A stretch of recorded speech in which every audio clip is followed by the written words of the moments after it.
বন্ধু নমস্কার। বিজেপির খারাপ দিন কি শুরু হয়ে গেল? আর সেটা বুঝতে পেরেই কি সর্বভারতীয় নেতা দল ছেড়ে দিলেন?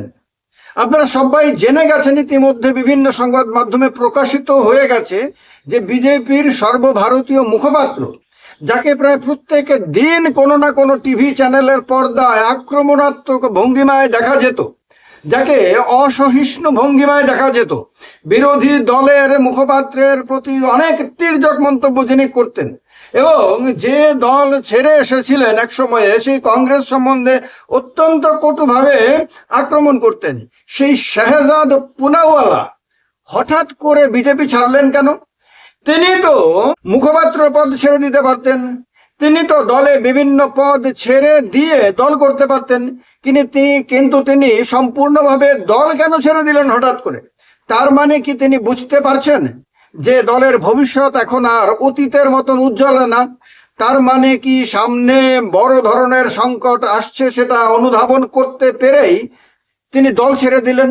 এই রকম সময়ে যখন দলের সহযোগিতা দরকার সব তরফ থেকে, যখন দলের অন্যতম গুরুত্বপূর্ণ নেতা এবং কেন্দ্রীয় শিক্ষামন্ত্রীকে আন্দোলনের চাপের কারণে পদত্যাগ করতে হয়েছে, যখন দলের অন্যতম গুরুত্বপূর্ণ নেতা বা দ্বিতীয় সর্বোচ্চ গুরুত্বপূর্ণ নেতা অমিত শাহ বিরোধীদের আক্রমণের মুখে রয়েছেন, যার পদত্যাগ দাবি করা হচ্ছে প্রত্যেকটা দিন, যখন দেশের আরেকজন গুরুত্বপূর্ণ নেতা এবং বিজেপির প্রাক্তন সভাপতি নীতিন গাডকারি মন্ত্রিসভা থেকে পদত্যাগ করুন এই দাবি উঠতে শুরু করেছে বিভিন্ন দিক থেকে, যখন মুখপাত্রদের অত্যন্ত গুরুত্বপূর্ণ ভূমিকা দলকে ডিফেন্ড করা, দলের হয়ে মানুষকে বোঝানোর, দল যে সঠিক পথে রয়েছে এবং দলের সরকার যে সঠিক পথে রয়েছে সেটা মানুষকে কনভিন্স করার যাদের ওপর সবচেয়ে বেশি দায়িত্ব, সেই তাদের মধ্যে একজন শাহজাদ পুনাওয়ালা তিনি হঠাৎ করে পার্টি ছেড়ে দিলেন। এটা ইঙ্গিত বহ কি যথেষ্ট? বিরোধীরা তো স্বাভাবিকভাবে উৎফুল্ল, কারণ এই সময়ে বিরোধীরা মনে করছেন যে বিজেপির ভেতরে আভ্যন্তরীণ রাজনীতিতেও একটা উথাল পাথাল চলছে, সর্বভারতীয় রাজনীতিতেও একটা মারাত্মক একটা শিফটিং প্রসেস চলছে বলে অনেকেই মনে করছে যে জনমত বিজেপির দিকে যেটা ছিল এতদিন সেটা আস্তে আস্তে শিফট হয়ে যাচ্ছে অন্যদিকে, বিরোধীদের দিকে, এবং ককরোচ জনতা পার্টি সমেত বিভিন্ন সংগঠনের আন্দোলনের যে প্রভাব জনমনে পড়েছে সেই প্রভাব থেকে বিজেপি আগামী দিনে মুক্ত হতে পারবে না। অনেকেই মনে করছেন যে ধীরে ধীরে আন্দোলন আরো ব্যাপক আকার ধারণ করে শেষ পর্যন্ত সেই আন্দোলনটা নরেন্দ্র মোদীর প্রধানমন্ত্রী পদ থেকে পদত্যাগের দাবিতে ছড়িয়ে পড়তে পারে দেশব্যাপী।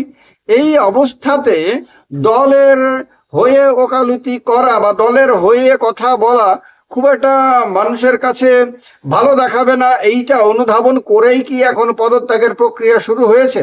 আপনাদেরকে আমি অনেকবার অনেক ভিডিওতেই বলেছি যে বর্তমান যে বিজেপি চলছে তারা সুখের পায়রাদের দ্বারা চলছে।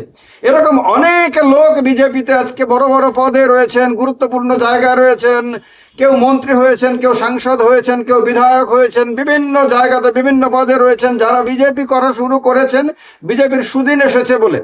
তারা নরেন্দ্র মোদী মধ্য গগনে যখন সূর্য হিসেবে জ্বলজ্বল করছিলেন তখন তারা সেই আলোতে আলোকিত হয়ে বিজেপির বিভিন্ন পদ দখল করেছিলেন। তো যখন বিজেপি খারাপ সময় আসবে, যখন বিজেপির সামনে চ্যালেঞ্জ আসবে, তখন এই সুখের পায়রাদের অনেকেই দলের হয়ে আর ব্যাট করতে চাইবেন না, দলের হয়ে আর কথা বলতে চাইবেন না, দলকে রক্ষা করার মতন ক্ষমতাও তাদের মধ্যে হবে না। কারণ যারা প্রশংসা পছন্দ করে, যারা কোনো রকম সমালোচনা সহ্য করতে পারে না, যারা কোনোভাবেই প্রতিপক্ষের কোনো ধরনের অ্যাক্টিভিটিকে মান্যতা দেয় না, যারা কোনো রকম ভাবে বিরোধিতার মুখোমুখি হতে ভয় পায়, তারা যখন একটা খারাপ সময় আসে, যখন তারা বুঝতে পারেন যে সামনের দিন অনেক কঠিন, তখন তারা দাঁড়িয়ে থাকতে পারেন না, তখন তাদের পক্ষে এগিয়ে যাওয়া সম্ভব হয় না, তখন তারা পেছনের দিকে মুখ করে পেছন দিকে চলতে শুরু করেন। শাহজাদ পুনাওয়ালার যে সংবাদ বেরিয়েছে, তার পদত্যাগের সংবাদ, তিনি সোশ্যাল মিডিয়াতেও তার সর্বভারতীয় বিজেপি মুখপাত্রের যে তার ডেজিগনেশনের মানে তার যে পরিচিতি ছিল সেটাকেও নাকি তিনি মুছে দিয়েছেন, এবং এই কথা সেই সমস্ত মিডিয়াই প্রচার করছে যে সমস্ত মিডিয়া তাদের ভক্ত মিডিয়া হিসেবে পরিচিত। তো এটা শুরু হয়ে গেছে অলরেডি। তাহলে আগামী দিন কি বিজেপির জন্য অত্যন্ত কঠিন হতে চলেছে? তার মানে কি আগামী দিনে বিরোধীরা যেভাবে ঐক্যবদ্ধ হয়ে গেছেন, অলরেডি বিরোধীরা ঐক্যবদ্ধ হয়ে গেছে, সক্রিয় হয়ে গেছে, সরব হয়ে গেছে, এবং তারা ভবিষ্যতে বড় ধরনের আন্দোলন করার জন্য যে প্রস্তুতি নিতে শুরু করেছে, আমি অনেক দিন ধরে বলে এসেছি, অনেকগুলো ভিডিওতে আমি বলে এসেছি যে আমাদের দেশে জেনজিরা পথে নামতে পারে। আমি বলে এসেছি আমাদের দেশে বিরোধীরা বড় আন্দোলনের প্রস্তুতি নিচ্ছে, আরো অনেক কথা বলে এসেছি। এবং যা যা আমার মনে হয়েছে পারিপার্শ্বিক রাজনীতির চেহারাটা দেখে আমার যা মনে হয়েছে সেই কথাগুলো আমি বারবার বলে এসেছি। তখন অনেকের মনে হয়েছিল এগুলো বোধহয় আমি কাল্পনিক কথা বলছি, আমি বোধহয় বানিয়ে বলছি, আমি বোধহয় একটা স্বপ্নের দুনিয়াতে বসবাস করছি, এরকম অনেকেই মনে করেছিলেন এবং কেউ কেউ আমাকে খোঁচাও দিয়েছিলেন। কিন্তু গত কয়েক মাস ধরে ভারতের রাজনীতিতে যা যা চলছে তা তা দেখার পরে এরা আর কেউ টু শব্দটি করছেন না, এরা আর কেউ কোনো কথা বলছেন না, কারণ এরা বুঝতে পেরে গেছেন যে যেটা আমি অনেক আগে বুঝতে পেরেছিলাম সেটাই বর্তমানে বাস্তবায়িত হচ্ছে। তার কারণ হলো রাজনৈতিক অভিজ্ঞতা, সাংবাদিকতার অভিজ্ঞতা, দুটো অভিজ্ঞতার পরিপ্রেক্ষিতে আমি এই ভিডিওগুলোতে কথা বলি। তাৎক্ষণিক ভাবে অনেকেই মনে করেন যে ভাই এই মুহূর্তে তো অমুক পার্টি ভাঙিয়ে আমরা তো নিয়ে এলাম এমপিদের, অমুক পার্টি ভাঙিয়ে আমরা এমএলএদেরকে নিয়ে এলাম, অমুক দলের সরকার তো আমরা ফেলে দিলাম, ইলেকশন কমিশনকে আমরা নিজেদের মতন করে আমাদের মানে কাজে লাগিয়েছি, তারপর বিভিন্ন যে কেন্দ্রীয় বাহিনীগুলো রয়েছে সেগুলো আমাদের হয়ে কথা বলছে, আমাদের হয়ে কাজ করছে, এবং বিভিন্ন এজেন্সিগুলো যে রয়েছে সেই এজেন্সিগুলোকে আমরা যখন যেখানে দরকার, যাকে সাহায্য করা দরকার সেখানেই তখন আমরা ব্যবহার করি। সবকিছু তো আমাদের অনুকূলে রয়েছে। অর্থাৎ এই যে তাৎক্ষণিক অবস্থাটা যে আমাদের দেশের রাষ্ট্রপতি আমাদের প্রিয়জন, প্রধানমন্ত্রী আমাদের প্রিয়জন, সমস্ত মন্ত্রীরা আমাদের প্রিয়জন, অধিকাংশ সাংসদ, অধিকাংশ বিধায়ক সারা দেশ জুড়ে সবকিছুই তো আমাদের অনুকূলে রয়েছে। তো এই অবস্থা থেকে আমাদেরকে কে ক্ষমতা থেকে সরাতে পারবে? আমরা 2047 পর্যন্ত দেশের ক্ষমতায় থাকার স্বপ্ন দেখি, আপনি কথা বলেন এরপরের ইলেকশনের কথা। তো সুতরাং আমরা এই অবস্থা আমাদের কোনো দিন আমাদের হাতছাড়া হবে না, এটা অনেকেই ধরে নিয়েছিলেন। কিন্তু আজকে গত কয়েক মাস ধরে দেশের রাজনীতিতে যেভাবে বিরোধী দলগুলো দাপিয়ে বেড়াচ্ছে, পশ্চিমবঙ্গে পরাজয়ের পরেও, বিহারে পরাজয়ের পরেও, মহারাষ্ট্রে পরাজয়ের পরেও, আপনার রাজস্থানে, তারপর হরিয়ানাতে, এরকম বিভিন্ন রাজ্যে পরাজয়ের পরেও বিরোধীদের মনোবল এতটা বেড়ে গেছে, এতটা শক্তিশালী অবস্থানে তারা রয়েছে যে এগুলো দেখে এখন অনেকেই বুঝতে পারছেন যে সামথিং ইজ দেয়ার। বিরোধীরা কোনো পরিকল্পনা ছাড়া এতটা আত্মবিশ্বাসী হতে পারে না, যেখানে বিরোধী দলগুলোর মধ্যে পর্যন্ত একটা দলের সঙ্গে আরেকটা দলের অনেক ক্ষেত্রেই মনোমালিন্য দেখা যায়, অনেক ক্ষেত্রেই দেখা যায় বিভিন্ন ইস্যুতে বিভিন্ন দল আলাদা আলাদা আপনার কথা বলেন, এরকমও দেখা যায়। তারপরেও কিভাবে তারা এতটা আত্মবিশ্বাসী হয়, কিভাবে তারা ভবিষ্যতের কথা বলে, কিভাবে বিরোধী দলনেতা আপনার এই বছরের মানে 2026 সালের মধ্যে কেন্দ্রে মোদী সরকারের পতনের কথা বলেন, এই আত্মবিশ্বাসটা কোত্থেকে আসে? সবচেয়ে গুরুত্বপূর্ণ প্রশ্ন হলো এটা।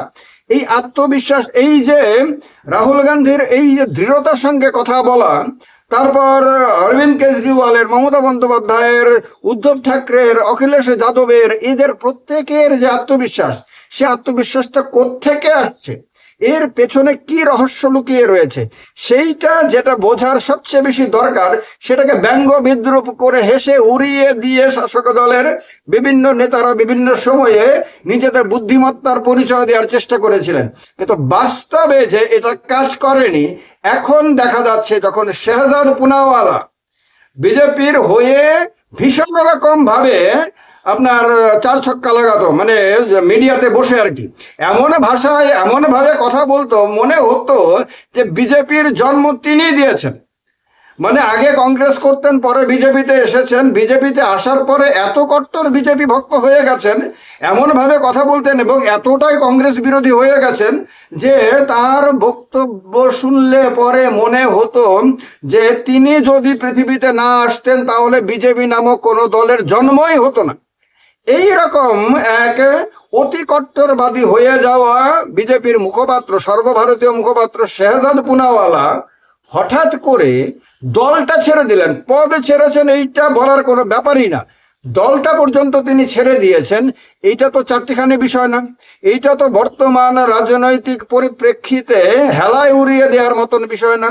তাহলে কি শাহজাদ পুনাওয়ালা জাস্ট শিলান্যাস করলেন পদত্যাগের? আগামী দিনে কি দলের আরো অনেক নেতা এইভাবে পদত্যাগ করতে পারেন? তার মানে কি দলের খারাপ সময় ধেয়ে আসছে সামনের দিকে, এটা বুঝতে পেরে এখন সবাই কি সেফ সাইড নিতে শুরু করেছেন? আর একটা জিনিস বলে দিয়ে এই ভিডিওটা শেষ করে দেব, সেটা হলো কি, খেয়াল করে দেখবেন এই পেপার লিক ইস্যুতে, এই ককরোচ জনতা পার্টির আন্দোলনের ইস্যুতে, তারপর রাহুল গান্ধীর তীব্র আক্রমণাত্মক বক্তব্যে কখনোই কিন্তু এনডিএর যে শরিক দলগুলো রয়েছে, বিজেপির যে বন্ধু দলগুলো রয়েছে, তারা কিন্তু তাদের সর্বশক্তি নিয়ে বিজেপিকে রক্ষা করার জন্য এগিয়ে আসছে না। এদের যে নীরবতা, অধিকাংশ ক্ষেত্রেই এদের অদ্ভুত রহস্যজনক যে ভূমিকা, সেইটাও কিন্তু ইঙ্গিত বহ। তারাও কি পরিস্থিতি বোঝার চেষ্টা করছেন? তারাও কি রাজনীতির জল মাপার চেষ্টা করছেন যে জলটা বিপদ সীমা পার হতে পারে কিনা? আপনাদের ধারণা জানান কমেন্ট বক্সে কমেন্ট করে। আমার একটা হিন্দি চ্যানেল রয়েছে পলিটিক্যাল ইন্ডিয়া নামে, সেই চ্যানেলের লিঙ্কটা ডেসক্রিপশনে দেওয়া আছে, ক্লিক করে সেটাতে সাবস্ক্রাইব করে সঙ্গে থাকবেন। ভালো থাকবেন। জয় হিন্দ, বন্দে মাতরম।